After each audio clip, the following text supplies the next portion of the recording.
Latest టెక్నాలజీతో చిన్న injection తో నన్ను పూర్తి ఆరోగ్యవంతురాలను చేశారు. Elite spine and pain management centre, Manikonda, Dilsukh Nagar. మనతో పాటు మాట్లాడడానికి ఎంఆర్పిఎస్ వ్యవస్థాపక అధ్యక్షుడు మందకృష్ణ గారు ఉన్నారు. సార్ నమస్తే అండి. ఎందుకు వాట్సాప్ ప్రెస్ మీట్ల కారణం ఏంటి? వారం రోజుల గ్యాప్ ఉన్నది. అంటే ఇటు కర్ణాటక, అటు ఆంధ్రప్రదేశ్, తెలంగాణలో ఇతర తిరగడం వల్ల మొన్న గౌరవ ప్రధానమంత్రి సభకు వచ్చిన తర్వాత మళ్ళీ నిన్న రావడం జరిగింది. ఇక వాట్సాప్ ప్రెస్ మీట్ల ఉద్దేశం ఏంటంటే, ఎస్సీ వర్గీకరణ విషయంలో గౌరవ నరేంద్ర మోడీ గారు ఇచ్చిన మాటకు ఆయన కట్టుబడి ఉంటాడు. వర్గీకరణ చేతాడనే నమ్మకం మాకున్నది కాబట్టి ఖచ్చితంగా బీజేపీకి మేము మద్దతు ఇస్తున్నాం. బీజేపీ గెలవాలి, గౌరవ నరేంద్ర మోడీ గారు మూడోసారి ప్రధానమంత్రి కావాలని మేము కోరుకుంటున్నాం. మేమే కాదు, సమాజం కూడా కోరుకోవాలని కూడా పిలుపునిస్తున్నాం. దేశం భద్రంగా ఉండాలన్నా, దేశం అభివృద్ధి చెందాలన్నా, సామాజిక న్యాయం జరగాలన్నా ఖచ్చితంగా గౌరవ నరేంద్ర మోడీ గారు మూడోసారి ప్రధానమంత్రి కావాలి. కేంద్రంలో ప్రధానమంత్రిగా మూడోసారి ప్రమాణ స్వీకారం చేయబోతున్నాడని దేశం అనుకుంటున్న సమయంలో మరి ఎవరు గెలిస్తే ఇక్కడ వరంగల్ అభివృద్ధి ముందుకు సాగుతుంది అనుకున్నప్పుడు ఇక్కడ బీజేపీ అభ్యర్థి గెలిస్తే కేంద్రంలో బీజేపీ ప్రభుత్వంతో ఇక్కడ కొన్ని పనులు చేయడానికి, కుంటుబడ్డ సమస్యల పరిష్కారం కోసం పనిచేయడానికి అవకాశం ఉంటుంది. కాబట్టి ఇక్కడ బీజేపీ అభ్యర్థిగా నిలబడ్డ ఆరూరు రమేష్ గారికి ఓట్లు వేయాలని, గెలిపించాలని చెప్పి వరంగల్ పౌర సమాజాన్ని విజ్ఞప్తి చేస్తున్నా. నేను కేంద్రంతో ఉండబడే సత్సంబంధాల మేరకు ఆరూరు రమేష్ గారిని కనుక గెలిపిస్తే వ్యక్తిగతంగా వరంగల్ పౌరుడిగా వరంగల్ అభివృద్ధిలో నేను కూడా భాగస్వామ్యం అవుతాననేసి కూడా మేము గుర్తు చేస్తున్నాం. ఇటు కడియంని కూడా దళిత ద్రోహి అంటున్నారు, మాదిగలకి మోసం చేసిన కుటుంబం అంటున్నారు. ఎందుకు అంత ఫైర్ అవ్వాల్సింది?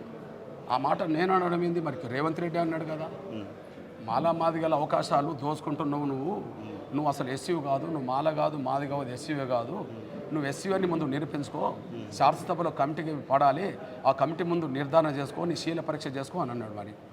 మరి కడియం సరే దళితుడు కాదన్నప్పుడు, నువ్వే అన్నప్పుడు వాళ్ళ బిడ్డకి ఎట్లా నువ్వు టికెట్ ఇచ్చావు? నేను అంటున్నా ఆ ప్రశ్న. ఇప్పుడు ఒకనాడు నా ప్రశ్న, ఒకనాడు నా అభిప్రాయం అనుకో. కానీ ఇప్పుడు రేవంత్ రెడ్డి అన్నాడు కదా గతంలో, మరి రేవంత్ రెడ్డి అన్న మాటకి ఎందుకు కట్టుబడలేడు ఆయన? కాబట్టి ఇక్కడ ఎస్సీ రిజర్వేషన్ అంటే ఎవరికి అందాలి? నిజమైన దళితులు, వివక్షత గురైన వాళ్ళకు, పేదరికంలో ఉన్న వాళ్ళకు అందాలి. దాన్ని దృష్టి పెట్టుకొని అంబేద్కర్ రిజర్వేషన్ సాధించాడు. ఇప్పుడు ఎస్సీ రిజర్వేషన్ల మీద నకిలీ ఎస్సీల బెడద ఎక్కువైపోయింది కదా, నకిలీ ఎస్సీల బెడద ఎక్కువైపోయింది. ఇప్పుడు కడియంసరి నకిలీ ఎస్సీ అయినే కదా, మరి ఆయన బిడ్డ అసలు ఎస్సీ ఎట్లా అవుతుంది?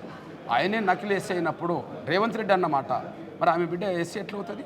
ఇప్పుడు ఎస్సీ కాకపోతే ఎస్సీ రిజర్వేషన్లు వాళ్ళు పొందినట్టే కదా. కాబట్టి మేము ఆధారం ఉంటే మాట్లాడుతున్నాం తప్ప ఆధారం లేకుండా మాట్లాడతలేము. ఆల్రెడీ నామినేషన్ వేసిన రోజే క్వాలిఫై కాకపోతే రిజెక్ట్ చేసేవాళ్ళు, అయినా ఎందుకు మాట్లాడుతున్నారు అన్నట్టు కడియం కుటుంబం కూడా అంటారు. ఒక విషయం ఏంటంటే,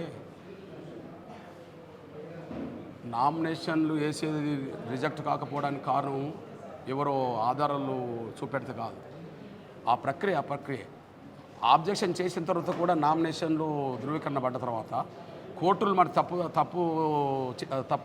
అది తప్పుడు సర్టిఫికేట్ అని చెప్పి రిపోర్ట్ ఇచ్చినాయి కదా, ఇచ్చినాయా లేదా? గతంలో ఇచ్చినాయి కదా. ఇప్పుడు ఉదాహరణకు రమేష్, మన ఆదిలాబాద్కి సంబంధించిన రమేష్ వాళ్ళ భార్య బీసీ సర్టిఫికేట్ తెచ్చుకొని ఎస్సీ సర్టిఫికేట్ తెచ్చుకొని ఇక్కడ గెలిచింది.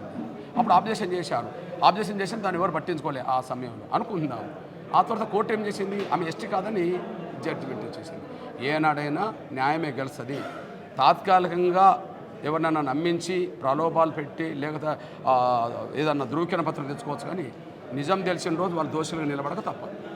మందకృష్ణ గారు మా మీద అంటే అమ్ముడు పోయి మా మీద కావాలని దుష్ప్రచారం చేస్తున్నారు. ఆయనకు మద్దతు ఇచ్చిన రోజులు ఉన్నాయి, ఆయనకు మేము అమ్ముడు పోలేదు కదా. కాంగ్రెస్ మద్దతు ఇచ్చిన రోజులు ఉన్నాయి, కాంగ్రెస్ అమ్ముడు పోలేదు కదా. టీడీపీ మద్దతు ఇచ్చిన రోజులు ఉన్నాయి, మేము అమ్ముడు పోలేదు కదా. ఎవరికి ఎప్పుడు మేము మద్దతు ఇచ్చినా కూడా మా జాతి ప్రయోజనాలకు అనుగుణంగా ఇచ్చేసాం. ఉదాహరణకు మీకు విజ్ఞప్తి చేస్తున్నాం, ఈయన కాంగ్రెస్ను తిడుతున్న రోజుల్లో రేవంత్ రెడ్డి గారును కడియం సారి కాంగ్రెస్ను తిట్టకుండా తిట్టిన రోజుల్లో నేను కాంగ్రెస్కి మద్దతు ఇచ్చాను. ఇప్పుడు వీళ్ళు కాంగ్రెస్ అని చెప్పుకుంటే ఎట్లా? నేను మద్దతు ఇచ్చాను కదా. 2007లో రాజశేఖర్ గారితో నేను మద్దతు ఇచ్చాను. అప్పుడు 2007లో వీళ్ళిద్దరు కాడు ఉన్నారు. 2018-19లో ఎస్సీ వర్గీకరణకు అనుకూలంగా కాంగ్రెస్ ముందుకు వస్తుందని అనుకుంటే నేను మద్దతు ఇచ్చాను. అప్పుడు వాళ్ళు అందరినీ ఉన్నారు కదా. ఇప్పుడు ఈయన అందులో కూడా లేడు కదా. మాదిగ జాతి ప్రయోజనాల కోసం, ఎస్సీ వర్గీకరణ సాధన కోసం ఎవరు చేయుతనిస్తారన్నా నేను వాళ్ళకి చేయుతనిచ్చాను. అది మా జాతిని గెలిపించుకునే భాగంలో తప్ప వ్యక్తిగత ప్రయోజనాలు మాకేమున్నాయి? మా జాతి ప్రయోజనాలు ఉన్నాయి. ఎంఆర్పిఎస్ మీరు స్థాపించిన రోజు నుంచి నేటి వరకు మీరు దళితుల కోసం ఫైట్ చేస్తున్నారని మీరు అంటున్నారు. అసలు ఎంఆర్పిఎస్ఏ ఇప్పుడు లేదో చీలికలు వచ్చినాయని చెప్పేసి కడియం ఫ్యామిలీ అంటారు. ఇప్పుడు ఎంఆర్పిఎస్ను చీలికలు పేలికలు చేయాలని కుట్రలు చేసింది కేసీఆర్ అయితే కేసీఆర్ దగ్గరుండి ఆ కుట్రలకు పాల్పడ్డది కడియం సేరే కదా. ఇప్పుడు రేవంత్ రెడ్డి ఆ ప్రయత్నం చేస్తుంటే ఆ ప్రయత్నానికి ముందుకు నడిపిస్తున్నది కడియం సేరే కదా. ఇప్పుడు ఎంఆర్పిఎస్ ఉద్యమం ముందుకు సాగుతున్న రోజుల్లో కేసీఆర్ మీద యుద్ధం చేశాం. అప్పుడు ఎక్కడున్నాడు ఈయన? కేసీఆర్ ఉన్నాడు. కేసీఆర్ ఏం చేసిండు? ఎంఆర్పిఎస్ బలంగా ఉంటే నన్ను ఇబ్బంది పెడుతుందని చెప్పి డబ్బుల కాసి పెట్టి ప్రోత్సహించేటోళ్ళని తయారు చేసుకున్నాడు. అప్పుడు కడియం సేర అన్న ప్రోత్సహించాడు కదా. ఇప్పుడు రేవంత్ రెడ్డి గారు తప్పు చేసిండు, మాదిగలకు స్థానం లేకుండా అవకాశం ఇవ్వకుండా తప్పు చేసిండు. ఆ తప్పుని నేను ఎండగడుతున్నాను. ఎండగడుతున్న సమయంలో రేవంత్ రెడ్డి ఏం చేస్తున్నాడు? కొంత మాదిగ లీడర్లు అన్న వాళ్ళతో నా మీద స్టేట్మెంట్లు ఇప్పిస్తున్నాడు. మనం చూస్తూనే ఉన్నాం. అంటే ఎంఆర్పిఎస్ బలంగా ఉంటే వాళ్ళ ఆటలు సాగవనేసి గమనించే దీన్ని బలహీనం చేయడానికి స్వార్థపరం ప్రోత్సహిస్తున్న విషయం కేసీఆర్ దగ్గరన్నప్పుడు కడియం సేర చేసిండు, రేవంత్ రెడ్డి దగ్గర కడియం సేర చేస్తున్నాడు. కానీ ఎంఆర్పిఎస్ ఎప్పుడు జాతి పక్షాన ప్రజల పక్షాన నిలబడుతుంది. వాళ్ళు బలహీనం చేసిన వాళ్ళు భుజాలు ఎగిరేసుకుంటే ప్రశ్నించడం అనేది గట్టిగానే ఉన్నదనేసి మర్చిపోవద్దు. ఇవాళ లాస్ట్ దాదాపు ప్రచారం కూడా క్లోజ్ అవుతుంది. బీజేపీకి మీరు ఓటేయాలంటున్నారు. ఏం చెప్తున్నారు అసలు? బీజేపీకి ఓటేయాలనేటప్పుడు బీజేపీకి ఎందుకు ఓటేయాలి? ఓకే, దేశంలో విఘ్నులు మేధావులు అందరూ ఉన్నారు. దేశం భద్రంగా ఉండాలంటే, దేశం అభివృద్ధిలో మరింత ముందుకు సాగాలంటే, ఈ దేశంలో అణగారిన వర్గాలందరికీ న్యాయం జరగాలంటే, సామాజిక న్యాయం దక్కాలంటే గౌరవ నరేంద్ర మోడీ గారు మూడోసారి ప్రధానమంత్రి కావాలి. అదే సమయంలో వరంగల్ అభివృద్ధి చెందాలన్నా ఇక్కడ బీజేపీ గెలవాలి. కేంద్రంలో నరేంద్ర మోడీ గారు మూడోసారి అవుతే దేశం భద్రంగా ఉంటుంది, దేశం అభివృద్ధిలో ముందుకు సాగుతుంది, సామాజిక న్యాయం జరుగుతుంది. అందులో భాగంగా వరంగల్ అభివృద్ధి కూడా జరగడానికి అవకాశం ఉంటుంది. కాబట్టి ఓటర్లు మూడోసారి ప్రధానమంత్రిని నరేంద్ర మోడీ గారిని కోరుకునే విధంగా, వరంగల్ అభివృద్ధిని కోరుకునే విధంగా ఓటర్ మహాశయులు తీర్పు చెప్పాలని, నకిలీ ఎస్సీల కంటే నిజమైన ఎస్సీలకు అండదండలు అందించాలని చెప్పి నేను ఓటర్ మహాశయులందరూ విజ్ఞప్తి చేస్తున్నాను. రాజయ్య గారు కూడా దాదాపు బీఆర్ఎస్ పార్టీలో నుంచి బయటికి వెళ్ళినప్పుడు కూడా మీరు మాట్లాడారు, రాజయ్య గారికి సపోర్ట్ చేశారు, తాటికొండ రాజయ్య గారికి. బట్ ఈరోజు మళ్ళీ రాజయ్య బీఆర్ఎస్ పార్టీలోనే ఉన్నారు. ఇప్పుడు మళ్ళీ మీరు ఆరూరు రమేష్కే ఓటేయాలంటున్నారు. ఎట్లా? ఆయనకు అన్యాయం చేసింది ఎవరు? కడియం సేరే. ఆయనకు అన్యాయం చేసింది ఎవరు? కడియం సేరే. మా సిట్టింగ్ ఎంపీ ఉండబడి దయాకర్కి అన్యాయం చేసింది ఎవరు? కడియం సేరే.